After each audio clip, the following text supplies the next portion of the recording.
இப்போ நம்ம ஜுவான் வந்து நம்ம சன்ஹாவையும் ஹேஜூனையும் சரி வாங்க இவ்வளோ கோவமா இருக்கீங்க ஐஸ்கிரீம் சாப்பிடலான்னு கூப்பிட்றப்போ நம்ம ஹேஜூன் வந்து வராமல் கதை கூப்பிட்டு போயிடுவார். அப்போ சன்ஹா வந்து அவனை தனியாக விடுன்னு சொல்லிட்டு இவங்க 2 பேரும் ஐஸ்கிரீம் வாங்கி சாப்பிட்டு போயிட்டுருப்பாங்க.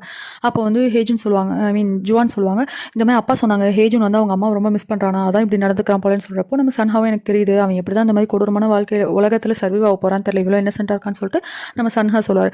அப்போ வந்து நம்மளுடைய ஜுவான் சொல்லுவாங்க, என்ன ஆளாளுக்கு இப்படி பேசிகிட்டு இருக்கீங்க, நான் என்னையெல்லாம் நான் பாருங்கள், எனக்கு கூட அம்மா இல்லை, நான் வந்து அனான்ஸ்லருக்கு வந்து சரியாக இருக்கேன், அம்மா இல்லாட்டினா கூட இப்போ இதை நினச்சி நான் சந்தோஷப்படுறதா இல்லை அழுறதான்னு எனக்கு தெரியல, எங்கள் அம்மா இல்லைன்னு நினச்சி நான் அழுறதா இல்லைனா எனக்கு சரின்னு சொல்லிட்டாங்க சந்தோஷப்படுறதான்னு தெரியலன்னு சொல்லும்போது உடனே ஒரு நிமிஷம் சன்ஹா நின்ட்டு யார் உன்னை பற்றி இந்த மாதிரி சொன்னா அப்படின்னு கேட்குறப்போ இல்லை யாரும் என்னை பற்றி சொல்லலை, இது ஒரு நல்ல எக்ஸாம்பிள் அதனால தான் சொன்னேன்னு சொல்லிட்டு அவங்க சமாளிச்சுட்டு போவாங்க. அப்புறம் நம்ம சன்ஹா வீட்டுக்கு போனது சன்ஹாவோட அப்பா வந்து உங்கள் அம்மா உன்னை பார்க்க கேட்பாரா, உடனே ஆமான்னு அவரும் சொல்கிறப்போ சரி ஓகே உங்கள் அம்மா புரிஞ்சுக்கிட்டாளா, நீ இதுக்கப்புறம் பார்க்க வேணான்னு சொன்னதுன்னு கேட்குறப்போ அப்படி ஒன்றும் தெரியலன்னு சொல்லிட்டு சன்ஹா சொல்லுவார். சரி ஓகே அப்போ நான் உங்கள் அம்மாட்ட பேசுகிறேன், பேசி அவளை கொஞ்சம் புரிய வைக்கிறேன்னு சொல்லிட்டு சன்ஹாவோட அப்பா சொல்லுவார். இங்கே வந்து நம்ம ஹேஜூனுக்கு வந்து நம்ம ஜுவான் வந்து ஐஸ்கிரீம் எடுத்துகிட்டு போய் கொடுப்பாங்க. கதவு திறந்தனா நான் வந்து உனக்கு துணிலாம் மடிச்சு கொடுக்குறேன் ஒரு வாரத்துக்குன்னு சொல்லி கதவை திறந்து ஐஸ்கிரீம் கொடுப்பாங்க. இப்போ ஸ்கூலில் காட்டுறாங்க. ஸ்கூலில் வந்து நம்ம சன்ஹா போயிட்டு இருக்கும்போது வழியில் வந்து அந்த ஜுன்ஹா பையன் சொன்னல நம்ம ஜுவானை டேட் பண்ண ட்ரை பண்ணிட்டு இருக்கானே அந்த பையன் ஆப்போசிட்டில் வருவானா, உடனே வந்து நம்ம சன்ஹாக்கு கிரீட் பண்ணுவான். சன்ஹா வந்து எனக்கு என்ன கிரீட் பண்ணுறோம் எனக்கு தெரியுமான்னு கேட்குறப்போ நான் தான் வந்து நீங்கள் வந்து ஜுவானோட ஒப்பா தானே அதனால் எனக்கு உங்களுக்கு தெரியும், ஓ நீ தான் அந்த ஜுன்ஹா பையன்ல அப்படின்னு சொல்லிட்டு சன்ஹா கேட்பாரு.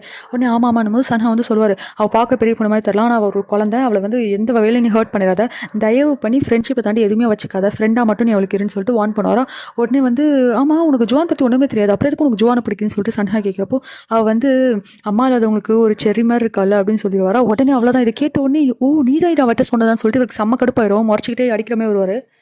அப்புறம் இங்கே ஹேஜூன் காட்டுறாங்க. ஹேஜூன் வந்து ப்ராக்டிஸில் இருக்கும்போது அந்த குரூப் ஆஃப் பீப்பிள் வந்து பர்கர் சாப்பிட்டு இருப்பாங்க. ஏதா உங்களுக்கு இதெல்லாம் கேட்குறப்போ உங்கள் அப்பா தான் கொடுத்தாங்கன்னு எங்கள் அப்பா இப்போ ஷாப்பில் இருப்பாங்கன்னு சொல்லிட்டு ஹேஜூன் சொல்லிட்டு இருப்பாரு. உன்னோட பணக்கார அப்பாடா அப்படின்னும் போது இவர் செம்ம கடுப்பாயிட்டு எல்லார் கையில் அந்த பர்கரும் பிடிங்கி வச்சிருவாரா. அப்போ அவங்க கூட இருந்த ஒருத்தர் வந்து கத்தி டென்ஷன் ஆயிடுவான், என்ன நீ வந்து ரொம்ப வெல்த்தியாக இருக்கேன் எங்கிட்ட சீன் போட்டுருக்கேன்னு சொல்லிட்டு அவங்க கத்தி டென்ஷன் ஆகி பயங்கரமாக சண்டை வந்துடும். இவர் இங்கே அடிக்கிற மாதிரி போயிட்டு இருப்பார் அந்த பையனை. அப்போ வந்து சன்ஹா வந்துட்டு சரி அதெல்லாம் முடிச்சுட்டு சீக்கிரமானு கூப்பிட்றப்போ எதுக்கு இவ்வளோ அவசரமாக கூப்பிட்றேன்னு கேட்கும்போது ஜுவான் பற்றின விஷயம் சீக்கிரமானதோ அவர் பாட்டுக்கு விட்டுட்டு வருவார். இப்போ நம்ம சன்ஹாவும் ஹேஜூனும் வந்து அந்த ஜுன்வா பையனை பிடிச்சி வச்சுட்டு நீ என்னடா சொன்ன அவகிட்ட அப்படி என்னடா சொன்னேன்னு கேட்குறப்போ அவன் வந்து இல்லை நம்ம ஜுவான் வந்து என்கிட்ட இதெல்லாம் யார்ட்டையும் சொல்லக்கூடாது சொல்லியிருக்கான், நான் சொல்ல மாட்டேன்னு குழந்தை மாதிரி பண்ணிட்டு இருப்பாரு. அப்போ வந்து சன்ஹா சொல்லுவாங்க, இந்த மாதிரி வந்து நீ சொன்னல ஃபேமிலி இல்லாதவங்களுக்கு நீ ஒரு செரி மாதிரி இருக்கேன்னு சொல்லிட்டு சொன்னதானே அப்படின்னு கேட்குறப்போ வந்து நம்ம அவள் தான் ஹேஜூனுக்கு செம கடுப்பாயிரும். அப்படியே நீ சொன்ன ஜுவான் பற்றி உனக்கு எவ்வளோ தைரியம் இருக்குன்னு சொல்லிட்டு அடிக்கிற மாதிரி போகிறா.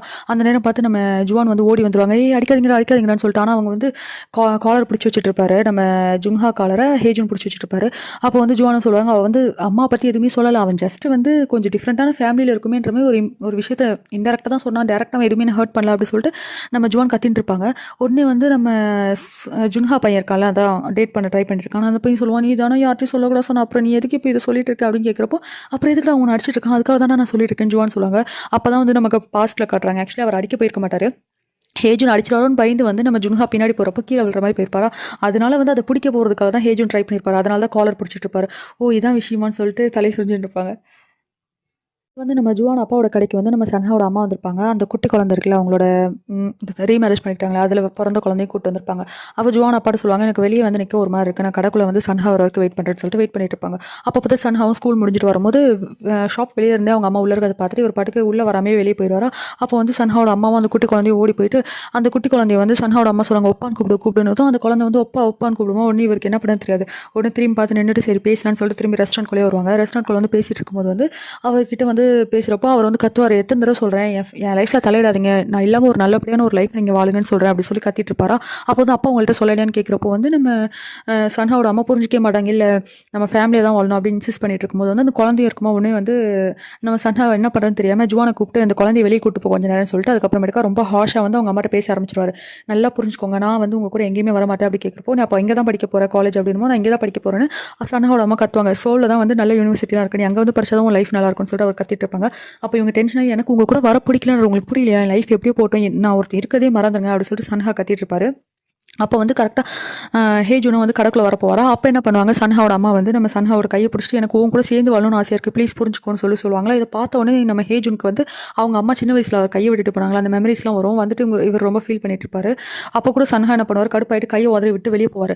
வெளியே போனதும் ஹேஜூன் வந்து நம்ம சன்ஹா கையை பிடிச்சி தயவு பண்ணி புரிஞ்சுக்கூட அவங்க அம்மா எந்த அளவுக்கு உனக்காக இறங்கி வந்து பேசுகிறாங்கன்னு பாரு, உங்கள் அம்மா கூட நீ ஃபேமிலியாக வாழணும்னு ஆசைப்படுறேன்னு சொல்லிட்டு நம்ம ஹேஜூன் வந்து சொல்லுவாரா. உடனே வந்து சன்ஹா அவர் கையும் தள்ளி விட்டு புரியாமல் பேசாதரா, உனக்கு என்ன தெரியும், உங்கள் அம்மா மாதிரி எங்கள் அம்மா நினச்சிருக்கேன் லூஸ் மாதிரி பேசாதுன்னு ஏன் எங்கள் அம்மா விழுக்கிறேன்னு கேட்குறப்போ ஆமா உங்க அம்மா உன்னை சின்ன வயசுல விட்டு போயிட்டாங்க, இன்னும் வருவாங்க நீ நம்பிட்டு இருக்க லூஸ் மாதிரி, யாரோட அம்மாவும் யாருக்கும் வர மாட்டாங்க, நம்ம தனியாக தான் வாழ போறோம் அப்படின்னு சொல்லிட்டு சன்ஹா சொல்லுவாரு.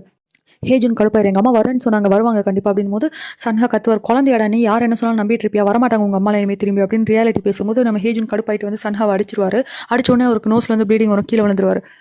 இந்த சத்தம் கேட்டு ஜுவான், அப்புறம் நம்ம ஜுவான் அப்பா, அதுக்கப்புறமேட்டுக்கா நம்ம சன்ஹாவோட அம்மா, அந்த குழந்தை எல்லாரும் வெளியே வந்து பார்த்துட்டு இருப்பாங்களா. உடனே வந்து இவர் கீழே விழுந்து கிடப்பாரு. இதை பார்த்துட்டு வந்து நம்ம சன்ஹாக்கு செம்ம கடுப்பாயிரும். அப்புறம் கத்துவார், எதுக்குடா மிச்ச குழந்தைங்களோட அம்மா முன்னாடி நீ இப்படி அடிச்சு அசிங்கப்படுத்துற அப்படி சொல்லிட்டு நம்ம சன்ஹா கத்துவார் ஹேஜுனை பார்த்து. இதோட இன்னைக்கு எபிசோட் முடிஞ்சிச்சு. உங்களுக்குலாம் பிடிச்சிருந்தா லைக் பண்ணிக்கோங்க, ஷேர் பண்ணிக்கோங்க, சப்ஸ்கிரைப் பண்ணிக்கோங்க. தேங்க்யூ, டாடா.